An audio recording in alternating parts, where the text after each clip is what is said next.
Un regalo navideño para México. 13 millones de mexicanos salieron de la pobreza desde 2018 hasta 2024. Pero la clase media y la clase alta, ¿cómo está? ¿Pudo haberse enriquecido a los marginados con el dinero de la clase media y rica mexicana? ¿Fue a costa de unos el beneficio de otros? Buenas noches. Soy Jorge Clemente y hoy hablaremos del impacto social del modelo económico actual que se denomina régimen de economía mixta. Para dimensionar qué tan bueno o malo ha sido en realidad. Porque los números no mienten, pero la forma en que se interpretan a conveniencia sí pueden engañar. Empecemos entonces por explicar lo que debe entenderse por régimen de economía mixta. Tradicionalmente, dividimos los modelos económicos en capitalistas y socialistas. No incluiremos ser comunista porque no existe materialmente, es solo una doctrina teórica. Pues bien, el capitalismo es un modelo económico de libre mercado que se regula por la oferta y demanda de bienes y servicios de cuya producción, existencia y circulación depende el precio, evitando siempre que el Estado intervenga para regular los precios de las mercancías.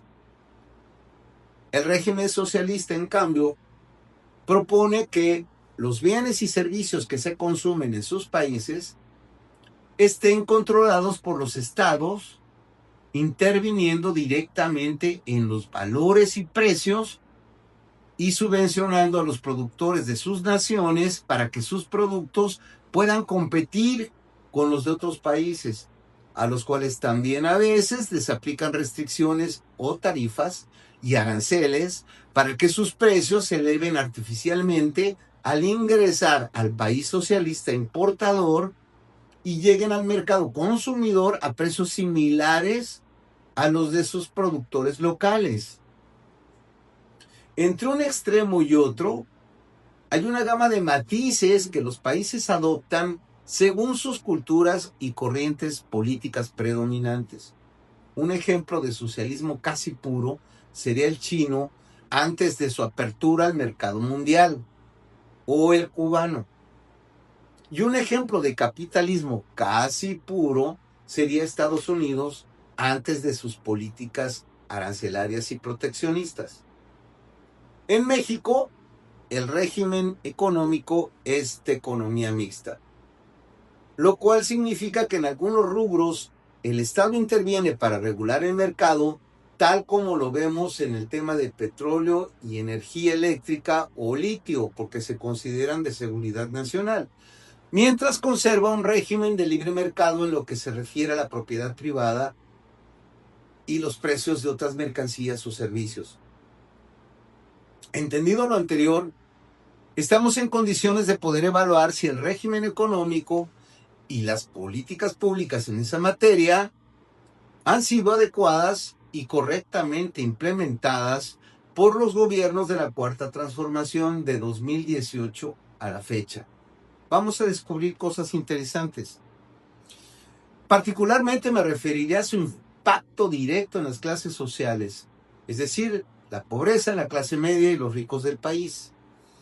Tomemos cifras del Banco Mundial y no del INEGI para evitar posibles maquillajes que manipulen la información.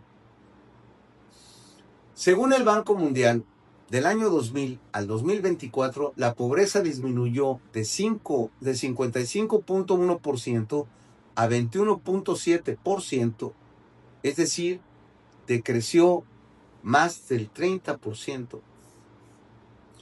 Y del 2018 al 2024, ya con la Cuarta Transformación, la pobreza cayó de 35.3% de pobres a 21.7%, casi 15%. El Banco Mundial ha determinado que forman parte del margen de pobreza las personas que ganan menos de $8.30 al día y que la clase media la constituyen aquellos que ganan más de $17 por día. Atención con esto y recuérdenlo. Regresaremos. Entonces se estima que del 2018 para acá la pobreza disminuyó 13.6%. Alrededor de 12 millones de mexicanos habrían salido de la capa de pobreza. Y la clase media se incrementó en un 12.4%. Esto es que hoy 21.7% en México siguen siendo pobres, mientras la clase media se amplió a 42.3%. Evidentemente, lo más significativo es que la clase media se haya ampliado del 27.2% de población al 39.6% del 2018 a la fecha, es decir, casi 12 puntos, lo que aparentemente pretendería sugerir que la mayoría de los pobres pasaron a ser clase media, pero esto es inexacto, porque mucha población aún no gana más de $17 al día, aunque tampoco ganan menos de $8.30 al día. Por lo que si bien ya no son pobres, tampoco son clase media. Y hay que cuidar esto porque ahí viene la interpretación. Tenemos así que en México 21.7% son pobres aún y ganan menos de $8.30 diarios. Y que 39.6% de ciudadanos son clase media y ganan más de $17. ¿Ok? Hasta aquí estaría bien con los números del Banco Mundial. Pero si sumamos el 27.7% de pobres al 39.6% de clase media mexicana, el resultado sería 67.3% del 100% de la población del país. Y así las cosas, ¿dónde quedó el otro 33% de mexicanos? Pues sí, si fuéramos generosos, estimaríamos que en México el 2% de los paisanos son ricos. Entonces tendríamos que el 31% de la población que no es pobre porque gana más de $8.30 diarios, tampoco es clase media porque no alcanza a obtener $17 diarios. Ahora, $8.30 al tipo de cambio actual son alrededor de 150 pesos diarios.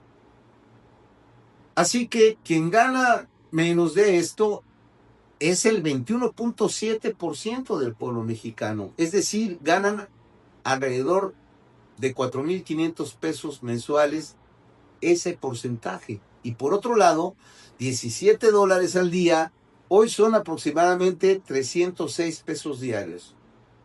O sea, alrededor de 9,200 pesos mensuales.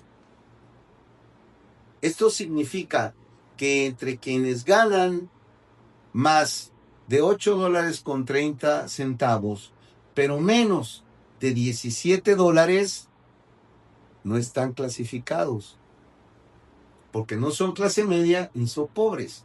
Lo que quiere decir que tenemos un 31% de población aproximadamente que gana entre 150 pesos y 306 pesos diarios.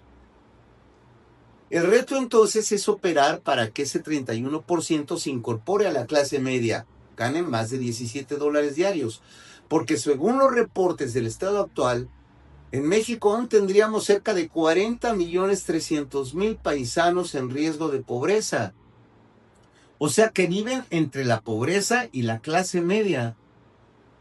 De este modo podríamos decir que, si bien los números han mejorado mucho respecto de la condición económica de la población mexicana a partir de 2018, lo cual no se puede escatimar, también es cierto que aún la tarea es mucha y existen retos muy importantes que atender, por lo que aún no es tiempo para celebrar lo obtenido, debido a que la capa de población en riesgo de pobreza representa casi la cuarta parte de la población total de mexicanos.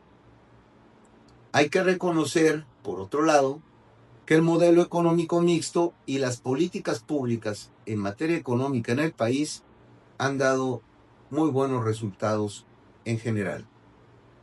Y estas son quizás las conclusiones que yo obtengo de los números del Banco Mundial y la información que oficialmente nos han dado a conocer precisamente el día de hoy.